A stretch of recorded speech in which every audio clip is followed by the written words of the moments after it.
Mas a gente entendeu na última pregação que é somente através da palavra de Deus que nós somos abençoados, porque Deus, através da sua palavra, reparte o que está nele a nós. Ele reparte da sua essência, do seu caráter a nós. Ele nos permite agirmos da maneira como Ele é.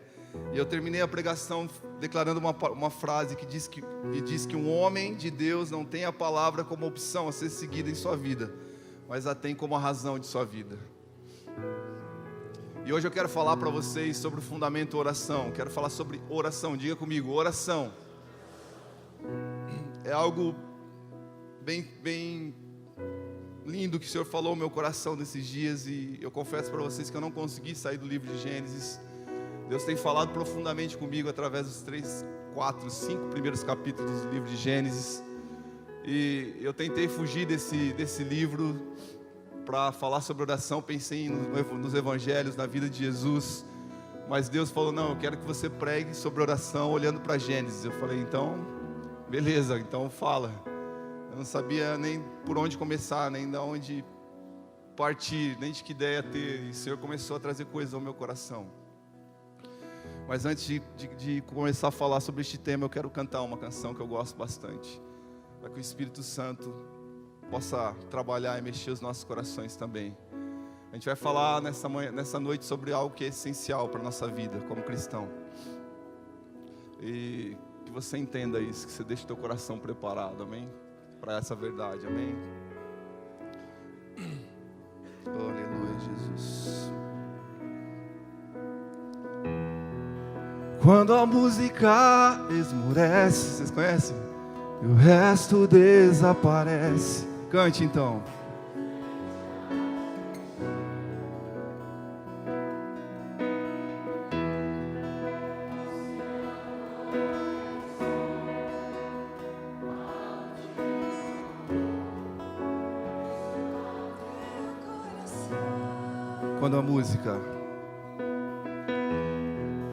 Quando a música esmurece e o resto desaparece, simplesmente a ti me achego, ansiando oferecer algo de valor para abençoar teu coração. Mais que uma canção, mais que uma canção eu te darei, pois apenas uma canção não é o que queres de mim.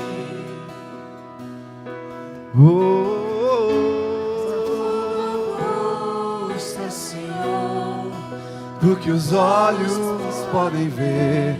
Queres meu coração, meu coração.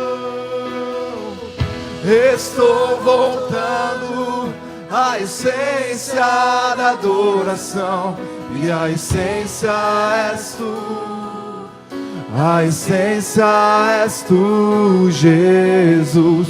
Oh, me perdoa pelo que eu fiz dela, quando a essência és tu, a essência estou voltando. És tu, estou voltando à essência da adoração, e a essência és tu, a essência és tu, Jesus. Oh, me perdoa pelo que eu fiz dela, quando a essência és tu, a essência és tu, Jesus.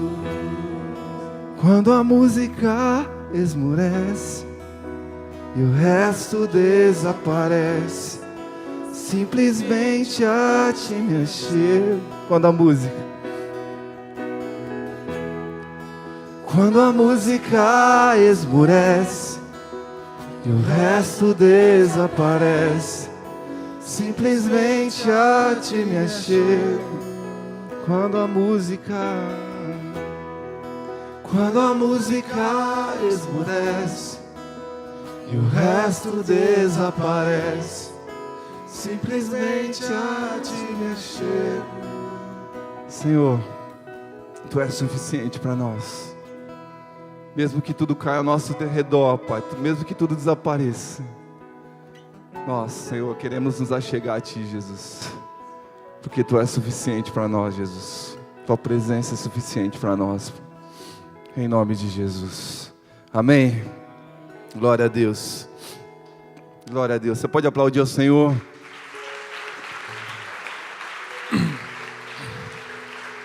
Aleluia. Se a palavra de Deus nos abençoa e reparte aquilo que está em Deus a nós, eu creio que a oração conecta tudo que está em Deus, ou seja, conecta Deus a nós. A oração, ela permite que a nossa alma, o nosso corpo e o nosso espírito se conectem a Deus. Quando oramos, eu creio que reconhecemos a soberania de Deus e nos tornamos vulneráveis a Ele. Nos tornamos completamente dependentes a Ele.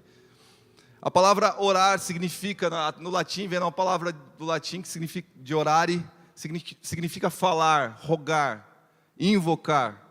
Numa perspectiva bíblica, a palavra orar, ela significa também falar ou invocar a Deus. Falar ou dirigir-se a abordar por um nome, chamar pelo nome. Num sentido mais simples, de uma maneira mais simples, orar significa falar. Orar igual a falar. Então, quando vamos orar, estamos falando. É isso, é simples desse jeito. É a gente que complica, é a gente que muda o tom da voz, é a gente que engrossa a voz, é a gente que tenta tornar isso algo complicado e bonito e rebuscado, usar termos ou posturas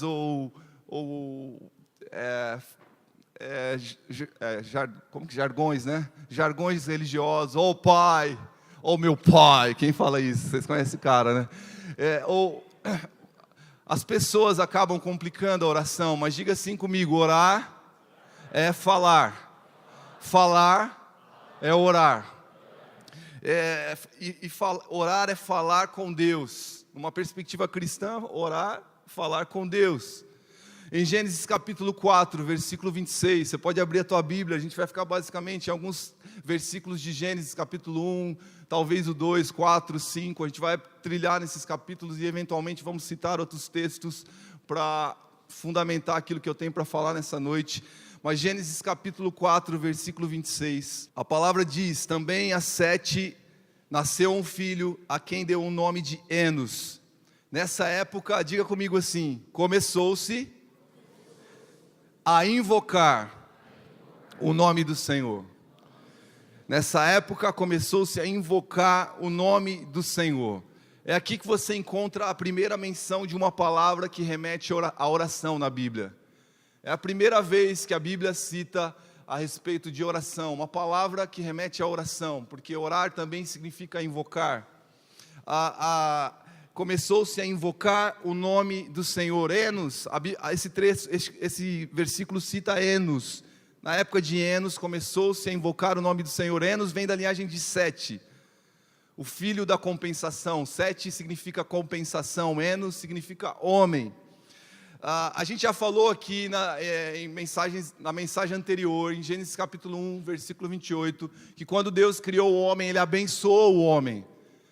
Ele abençoou. O primeiro ato, a primeira palavra de Deus para o homem foi uma palavra de bênção. E Ele disse para o homem: encha, subjugue e domine. Encha, subjugue e domine. Acho que vocês ouviram isso na última pregação, certo? Amém? E viver no Éden, podendo desfrutar da presença de Deus, da presença plena de Deus, era fantástico. E com todo esse poder que Deus tinha dado para o homem, era algo sublime. Eu creio nisso. Eu creio que no Éden o homem experimentou a forma mais plena da oração, porque Deus lhe tinha dado autoridade, Deus tinha repartido de quem ele era com o homem estava com Deus, o homem tinha comunhão com Deus. Então eu creio que no Éden o homem desfruta da plenitude da oração. É óbvio que se você olhar entre Enos e a criação, você não vai encontrar essa palavra oração, nenhuma citação da palavra orar. Mas se orar é falar, e se falar é orar, Adão e Eva oravam o tempo todo, porque eles falavam com Deus, eles se comunicavam com Deus. eles conversavam com Deus. Deus se encontrava com eles na viração do dia. E se orar é falar, no Éden, um homem puro, vivendo num ambiente de prazer, tinha o privilégio de falar livremente com o Deus, o Criador de todas as coisas. E no Éden, antes da queda, Deus era o centro de todas as coisas, e todas as coisas giravam em torno de Deus. Deus era a prioridade no Éden. Deus era tudo. Deus era o centro, Ele era o Criador. Tudo funcionava perfeitamente no ambiente que Deus criou, porque Deus era o centro. No Éden as coisas funcionavam perfeitamente, porque Deus era o centro. Repete uma frase comigo: as coisas funcionam perfeitamente quando Deus é o centro. Diga comigo: as coisas funcionam perfeitamente quando Deus é o centro. Gênesis capítulo 1, versículo 31, a Bíblia diz: e Deus viu que tudo o que havia feito, e Deus viu tudo o que havia feito, e tudo havia ficado muito bom. Diga assim comigo: muito bom.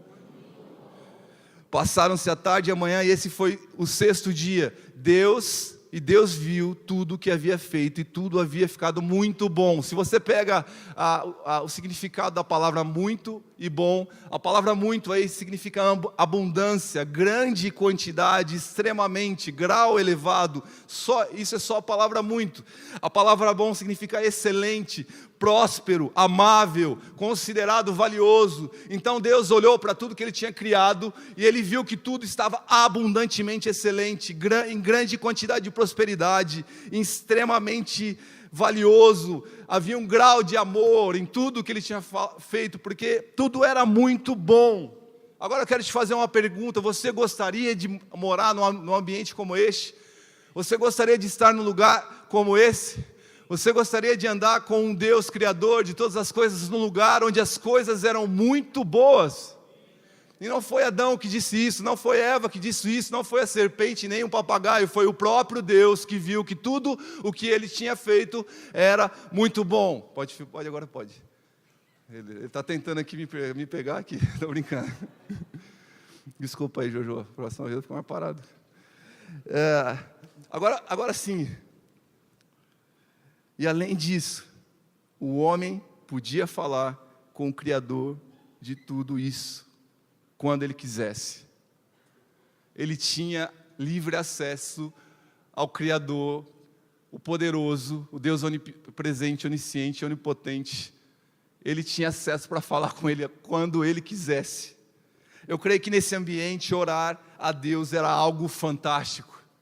Eu creio que neste ambiente orar a Deus, falar com Deus era algo fantástico, era algo inigualável, era algo tremendo. Mas entre esse texto que a gente leu do nascimento de Enos e essa criação perfeita de Deus, acontece algo que muda a relação da humanidade com Deus. Entre o tempo que começou sem invocar o nome do Senhor e a criação perfeita de Deus, entre essas duas coisas, acontece algo que muda a relação da humanidade com Deus, e é o pecado. Eu vou falar mais sobre isso daqui a pouco. O homem estava no Éden, vivia em liberdade, por isso que eu creio que ele podia desfrutar da mais pura e perfeita presença de Deus.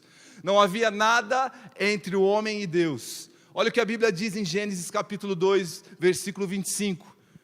O homem e sua mulher viviam nus e não sentiam vergonha. Não havia vergonha, não havia sem vergonhice, não havia malandragem. Havia pureza nas relações humanas e na relação com Deus. O homem não tinha do que se envergonhar. Eles caminhavam em liberdade e tinham prazer em falar com Deus, alegria em conversar com Deus.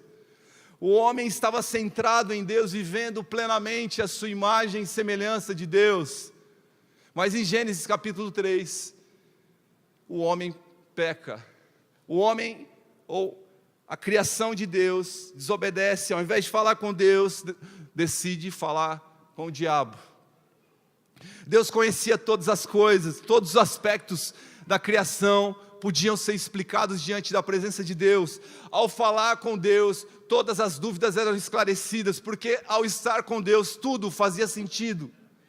Não só no Éden, mas hoje, quando nós falamos com Deus, quando nós nos comunicamos com Ele, nós encontramos o sentido para tudo que existe neste universo e além do universo. Mas o homem decide falar com o diabo.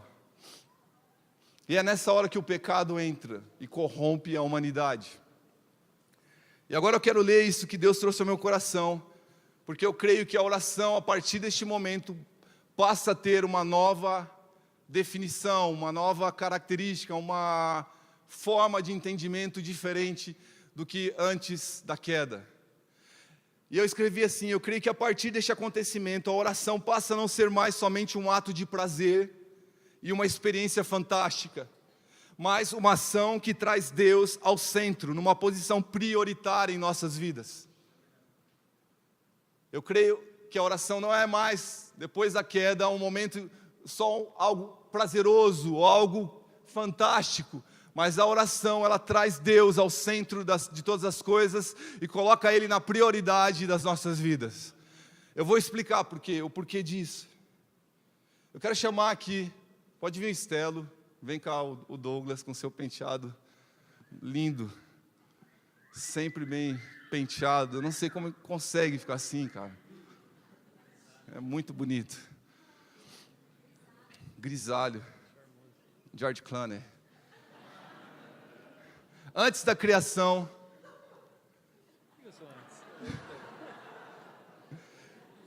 ele é o cara certo para simbolizar o pecado. Vai falar mal dos outros.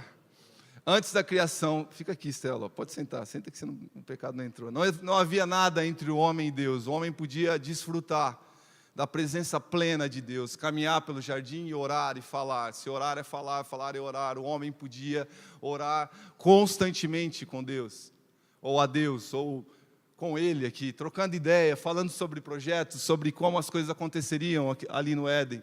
Mas, em Gênesis capítulo 3, o pecado entra, e algo é colocado entre o homem e Deus. E a partir deste momento, a oração não passa a ser mais simplesmente um ato de prazer, ou um ato espontâneo do homem, mas passa a ser uma decisão de colocar Deus no centro de todas as coisas. Passa a ser uma decisão de colocar Deus como prioridade nas nossas vidas.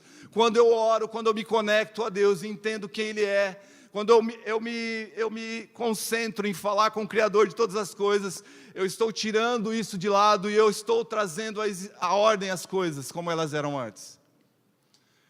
Obrigado, gente. Uma salva de palmas para eles aí.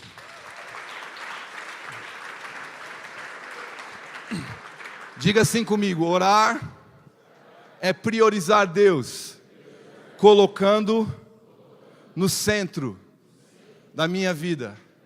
Fala bem forte: orar é priorizar Deus, colocando no centro da minha vida. Agora eu quero que você entenda o que significa a palavra prioridade. Prioridade. A palavra prioridade significa condição do que é primeiro em tempo, ordem e dignidade. Condição do que é primeiro em tempo, ordem e dignidade. Quando oramos, tomamos a decisão de colocar Deus em primeiro lugar no nosso tempo, na nossa ordem e na dignidade de nossas vidas. Quando oramos, decidimos colocar Deus em primeiro lugar no nosso tempo, na ordem das coisas da nossa vida. Ele é prioridade. E na dignidade. Se você quer esticar um pouco mais a palavra dignidade, o significado da palavra dignidade é honra, autoridade e nobreza. Quando você ora, você coloca Deus no topo do lugar de honra, de autoridade e de nobreza da sua vida. Porque orar é priorizar Deus, e se você prioriza Deus, você coloca Ele em primeiro lugar no seu tempo, na ordem das coisas da sua vida e na dignidade. Autoridade, nobreza, honra. Por isso eu creio que a oração resgata a relação do Éden, pois coloca novamente Deus no centro de todas as coisas. Ele era o centro de todas as coisas no Éden. Não existia nada mais poderoso ou sublime. E quando nós oramos, nós trazemos a ordem das coisas novamente. Quando eu oro com entendimento, é como se eu estivesse dizendo: Deus, o Senhor tem prioridade em tudo que sou. Quando eu acordo, eu penso em Ti, porque no meu tempo, o Senhor tem prioridade. Quando eu acordo, quando eu tô ciente do que vai acontecer no meu dia, em algum momento do meu tempo, o Senhor vai ter lugar. Eu sei que eu tenho que trabalhar, eu sei que eu tenho que estudar, eu sei que eu tenho que fazer várias coisas, mas o Senhor tem prioridade no meu tempo. Não existe nada que eu faça, não existe atividade nenhuma que supere a minha vontade e desejo de separar um tempo para Ti, porque Tu és prioridade no meu tempo.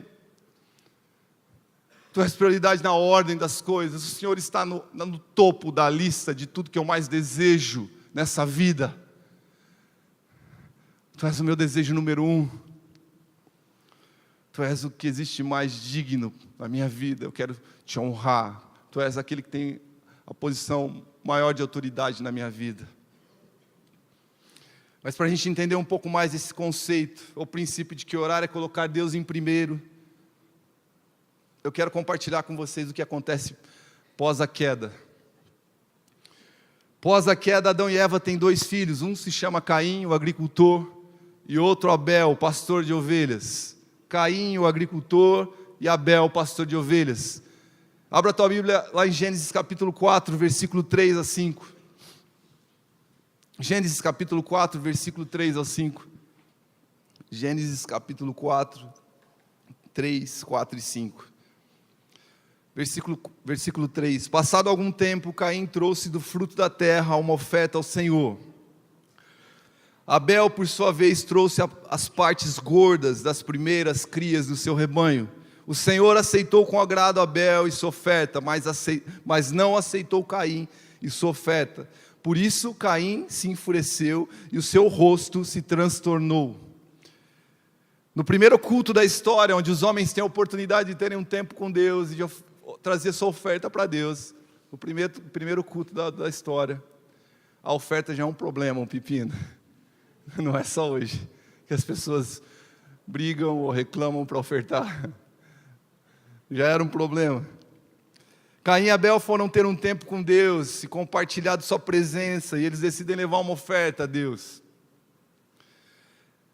Caim, em outras traduções, diz que ele leva alguns produtos da terra.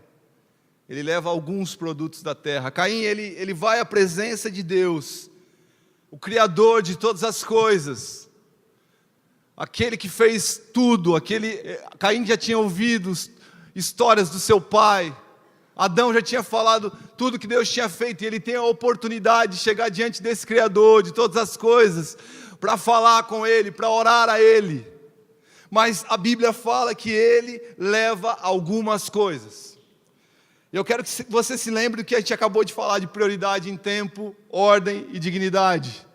Caim tem a oportunidade de estar com Deus, mas Deus não é prioridade em sua vida. Deus não é prioridade no seu tempo, na ordem das coisas, na dignidade. Ele tem um momento, uma hora está marcada, ele sabe que ele vai encontrar o Criador de todas as coisas. Ele sabe que ele vai ver aquele que é o Deus Altíssimo. Eu posso imaginar qual foi a atitude de Caim, talvez. Aqui eu quero só usar exemplos, trazer para os dias de hoje.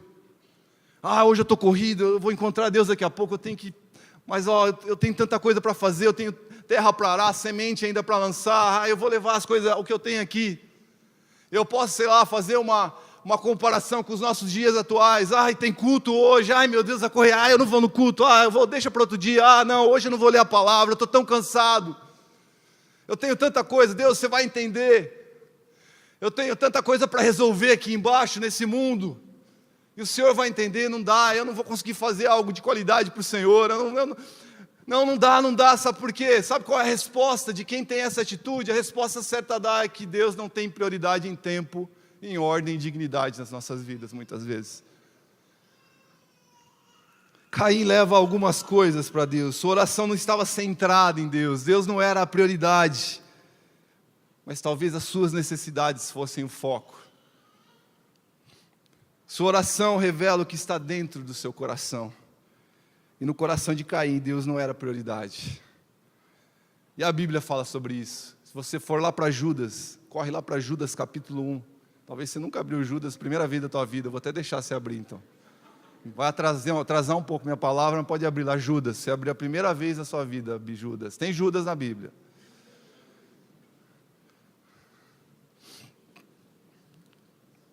Judas capítulo 1, versículo 11 e 12. E aí Judas está denunciando os falsos mestres, homens que não criam em Jesus, não temiam, rejeitavam Cristo, não criam nele. Judas, eu sei que está difícil, mas você vai chegar lá. Que página que está aí, gente? Versículo 11. Ai deles, pois seguiram o caminho de Caim, buscando o lucro. Diga comigo, buscando o lucro.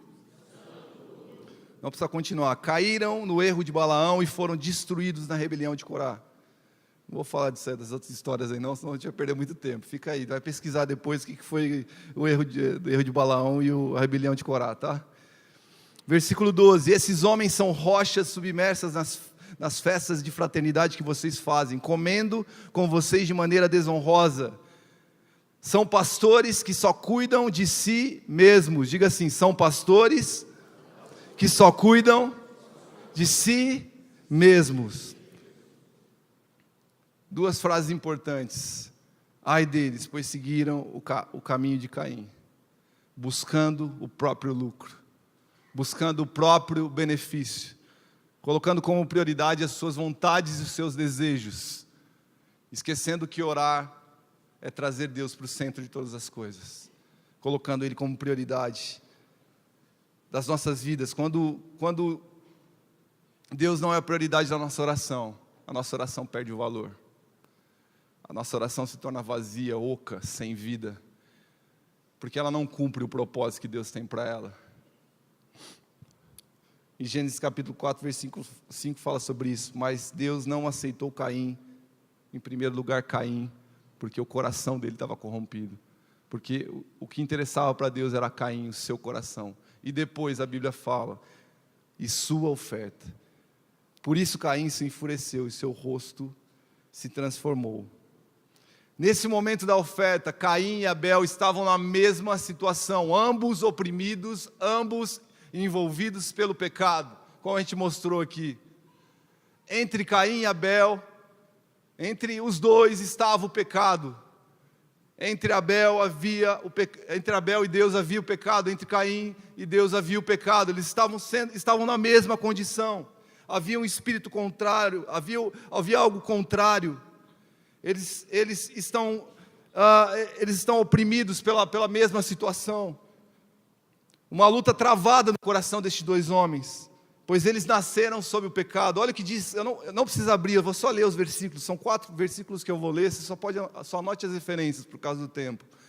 Gálatas 5,17 diz, pois a carne deseja o que é contrário ao espírito, e o espírito que é contrário à carne, eles estão em conflito, um contra o outro, de modo que vocês não fazem o que desejam. Romanos 5,19, logo assim como por meio da desobediência de um só homem, muitos foram feitos pecadores, assim também por meio da obediência de um único homem, muitos serão feitos justos. Hebreus 12,1, portanto, também nós, uma vez que estamos rodeados por tão grande nuvem de testemunhas, livremo-nos de tudo o que nos atrapalha e do pecado que nos envolve, e corramos com perseverança a corrida que nos é proposta. Hebreus 12,4, na luta contra o pecado, vocês ainda não resistiram até o ponto de derramar o próprio sangue. Esses dois homens estavam envolvidos por pecado, estavam na mesma condição diante de Deus. E o que eu quero te dizer nessa noite é que o pecado quebra a ordem das coisas, o pecado tenta nos afastar, o pecado nos afasta de Deus. E Caim e Abel estavam na mesma situação. Caim se achega a Deus com o coração corrompido. Eu quero chamar alguém do teclado para subir ali, que nós já estamos na reta final. Caim se achega a Deus com o coração corrompido. Deus rejeita Caim e depois sua oferta.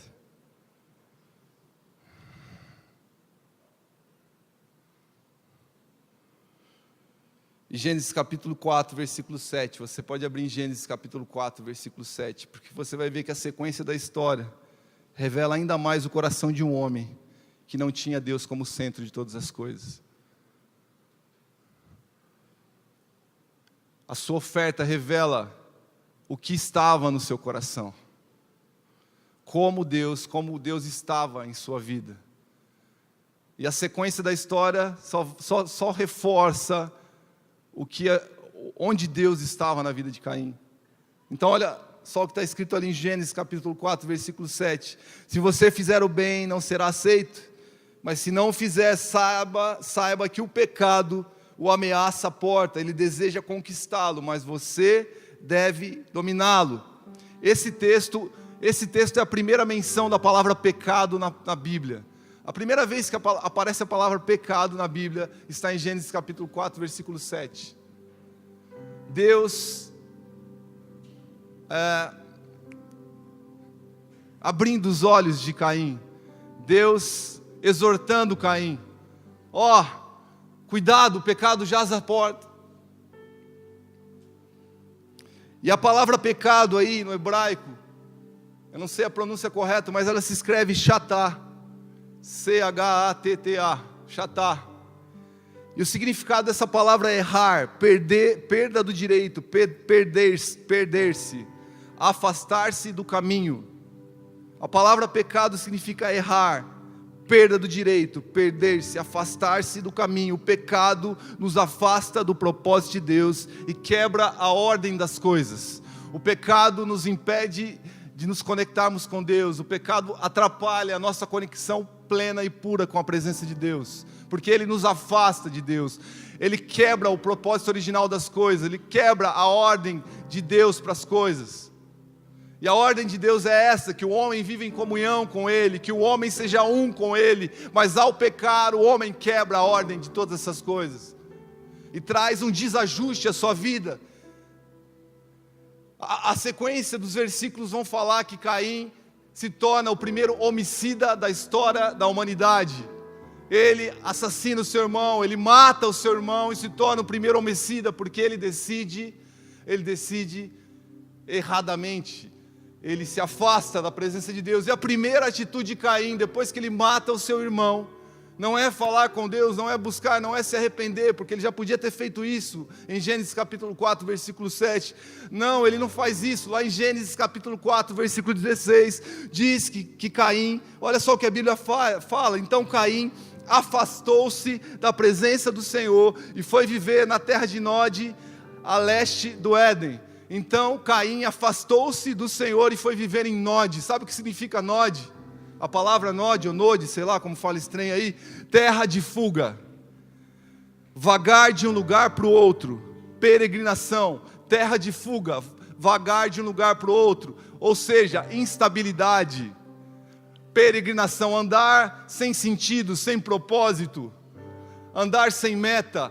Caim peca, se afasta de Deus e ele vai para uma terra cujo significado é instabilidade, cujo significado é fuga. Porque quando pecamos e não nos arrependemos, não trazemos as ordens, não retomamos a ordem das coisas, nós fugimos, nós vamos para uma terra de instabilidade. Então você pode olhar para mim e falar: pastor, por que as coisas não acontecem na minha vida? Porque parece que eu oro e nada se faz. Porque talvez você esteja vivendo em Nod, a terra de fuga, de instabilidade, porque você ainda não se arrependeu, porque você ainda não se conectou e as coisas estão em desordem. Quando eu estou vivendo em pecado e não numa vida de arrependimento, a minha vida se torna Nod, a minha vida se torna instável, a minha vida se torna um lugar de fuga, de peregrinação, sem destino, sem propósito. Eu vou caminhando para qualquer lugar, de qualquer forma. Mas o que eu quero te dizer nessa noite é que a oração pode trazer a ordem na sua vida, que orar pode trazer uma novidade de vida para você, porque ao orar com o coração intenso e conectado com Deus, você o está colocando em prioridade na sua vida. Nós precisamos entender a essência de todas as coisas. Nós temos que parar de fazer as coisas religiosamente, como trocamos de roupa, ou andamos de um lugar para o outro, como dirigimos o carro e passamos a trocar as marchas sem pensar. Nós temos que parar de viver o Evangelho desse jeito, nós temos que parar de orar desse jeito. Nós precisamos entender que quando nós chegamos na presença de Deus, nós estamos falando com o Criador de todas as coisas, aquele que fez os céus, a terra, o mar, e quando temos entendimento disso, nós trazemos a ordem de novo das coisas. Nós trazemos a ordem do Éden.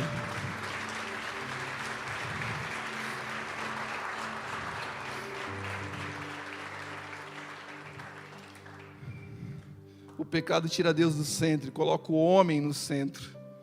A decisão de Caim foi colocar Deus como mais uma de suas responsabilidades.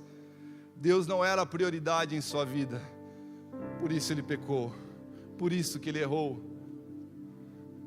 Desde a sua oferta até o homicídio do seu irmão, o que Caim está revelando é que Deus não é o centro de todas as coisas. Que em seu culto, que em sua oração, Deus é mais uma atividade, mais uma tarefa diária, mais uma obrigação. Enquanto entendemos que a leitura da palavra e a oração é uma obrigação, nós não desfrutaremos da plenitude de Deus, que está em Deus. Nós não vamos desfrutar. Enquanto orar e ler a palavra é algo penoso, doloroso, nós não experimentaremos a plenitude de Deus em nossas vidas, experimentaremos a parcialidade por misericórdia que Ele tem de nós. Porque o desejo dele não é que vivamos algo parcial da sua presença, mas que vivamos a plenitude de quem Ele é, de que restauremos a ordem do Éden e possamos encontrá-lo face a face, falando com Ele. Mas quando nós olhamos para Abel, Gênesis capítulo 4, versículo 4, Abel por sua vez trouxe as partes gordas das primeiras crias do seu rebanho. O Senhor aceitou com agrado Abel e sua oferta.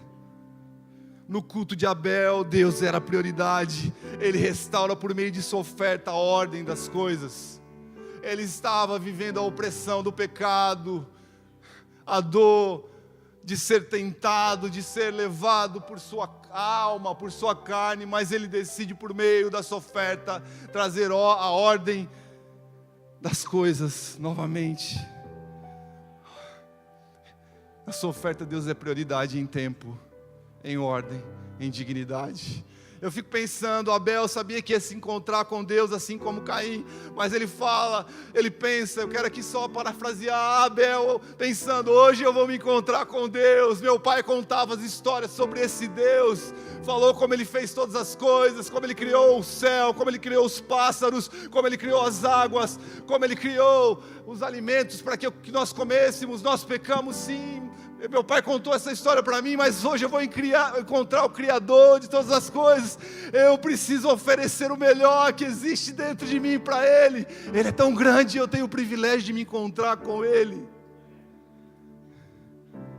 É como se Ele estivesse falando, Deus, embora o pecado tente me envolver e me oprimir, o meu desejo é que em minha oferta, em minha vida, você seja o primeiro, você seja a prioridade. Na oração de Abel, Deus era o centro. Deus é o centro. Se Deus é a nossa prioridade, a nossa reação natural será orar a Ele, será falar com Ele. E essa é a oração poderosa, pois está fundamentada nele e não em nós. A oração poderosa é aquela que está centrada em Deus, e não em nossas necessidades. Nós o buscamos por aquilo que Ele é, por sua plenitude, por sua grandiosidade, não porque somos miseráveis, estamos desejando coisas, mas não, porque sabemos que ao nos conectarmos com Ele, Ele vai repartir quem Ele é conosco. Por que a oração de um fariseu, conhecedor da palavra de Deus, foi diferente da de um publicano, um cobrador de impostos, corrupto para muitos? Em Lucas capítulo 18, versículo 9 a 14. Lucas capítulo 18, versículo 9 a 14. Olha só o que a palavra de Deus diz. E aqui, Jesus estava cutucando os fariseus. E olha o que ele fala no versículo 9. Olha o que a Bíblia fala no versículo 9. Há alguns que confiavam em sua própria justiça. a alguns que confiavam em sua própria justiça e desprezavam os outros. Jesus contou essa parábola. 2 homens subiram ao templo para orar, para falar com Deus. Um era fariseu, conhecedor da palavra de Deus, douto nas escrituras, e o outro era um publicano, um cobrador de impostos, um ladrão, um corrupto para muitos daquela época, porque eles faziam isso, roubavam, extorquiam as pessoas. Versículo 11, o fariseu em pé orava no íntimo, dessa forma: Deus, eu te agradeço porque não sou como os outros homens, ladrões, corruptos, adúlteros, nem mesmo como este publicano. Versículo 12, eu jejuo 2 vezes por semana, eu dou o dízimo de tudo quanto ganho, e mais eu sou tudo, eu sou muito bom. Versículo 13, mas o publicano ficou à distância. Ele ficou à distância e nem ousava olhar para o céu, mas batendo no peito dizia: Deus, tem misericórdia de mim, que sou pecador.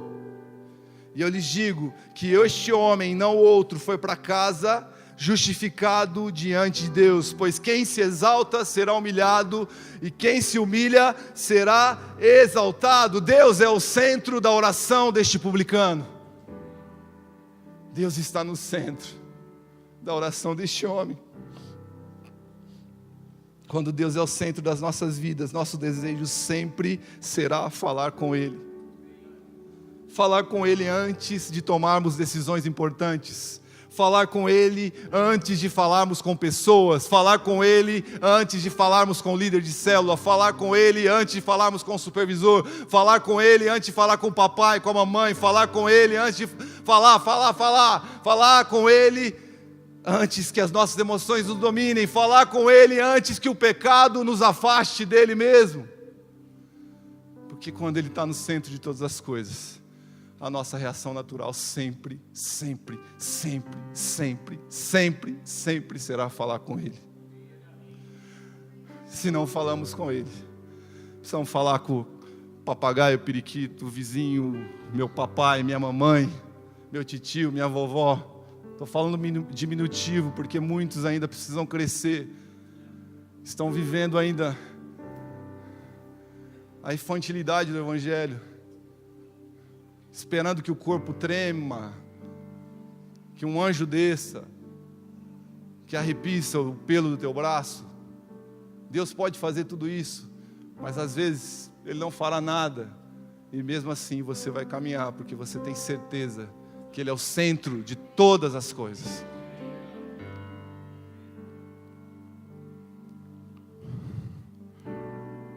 Não foi isso que Caim fez. Por isso o pecado que estava à porta dominou e atingiu toda a sua posteridade. Você não vai encontrar o nome de Caim em nenhuma genealogia que aponte para Cristo Jesus. Você não vai encontrar na genealogia de Caim nada que aponte para Cristo. Sua geração foi corrupta. Lameque, o 7º homem da linhagem de Caim, foi um homem promíscuo, o primeiro homem poligâmico, certo? Essa palavra poligâmico? Da história. Um homicida ainda mais terrível que Caim, porque ele disse, não sei o versículo agora para falar, mas que ele iria, que a vingança dele seria 70 vezes 7 sobre uma pessoa.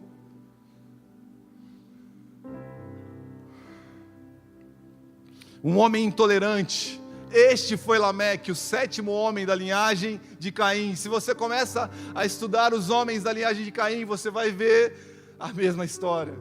Homens que não tinham Deus como centro, porque o seu pai não teve Deus como centro. Gênesis capítulo 4, versículo 25 diz: novamente Adão teve relações com sua mulher, ele deu à luz outro filho, a quem chamou Sete, dizendo: Deus me concedeu um filho no lugar de Abel, visto que Caim o matou. Aquele que vem para dar continuidade ao legado de Abel, cria filhos que têm Deus como centro.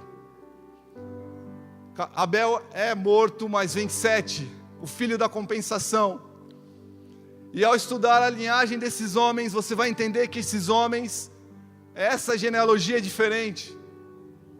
Ela produz homens que têm Deus como centro. Olha só o que a palavra de Deus diz em Gênesis capítulo 4, 26. Eu volto a ler o versículo que eu li a primeira vez hoje. Também a Sete nasceu um filho, a quem deu o nome de Enos. Nessa época começou-se a invocar o nome do Senhor. Porque essa é a geração que vem após Abel. A geração que tem Deus como centro. A geração que copia os atos do seu pai, que tem Deus como centro.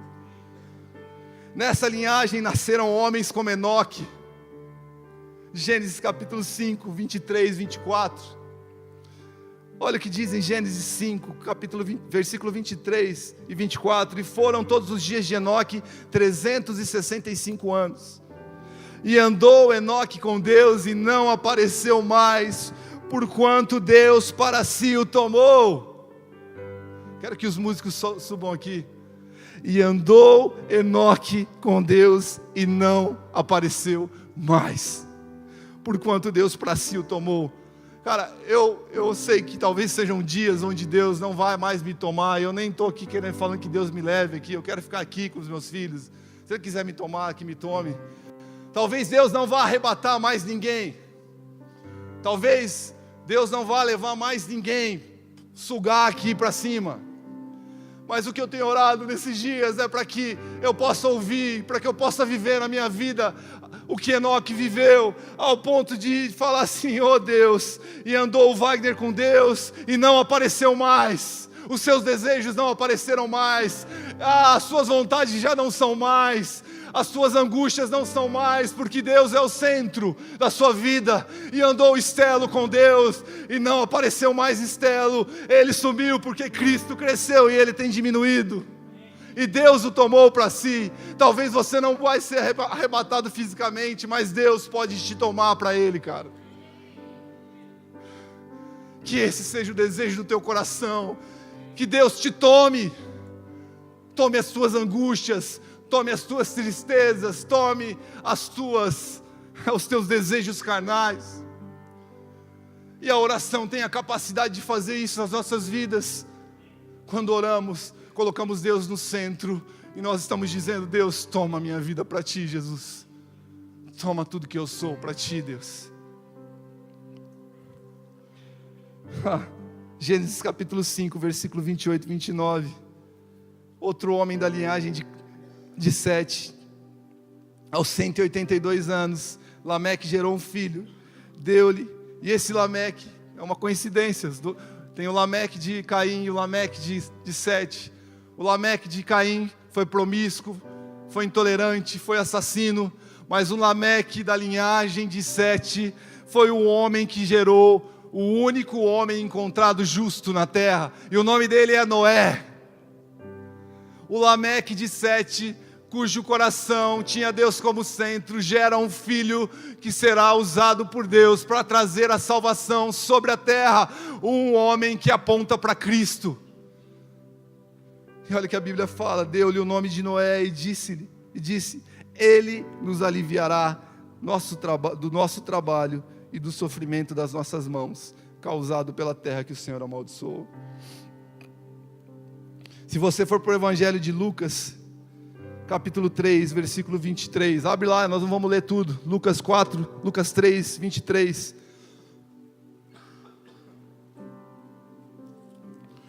Lucas 3,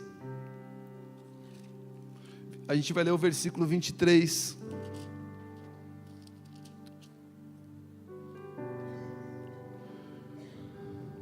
E a gente vai ler o versículo 36, 37, 38.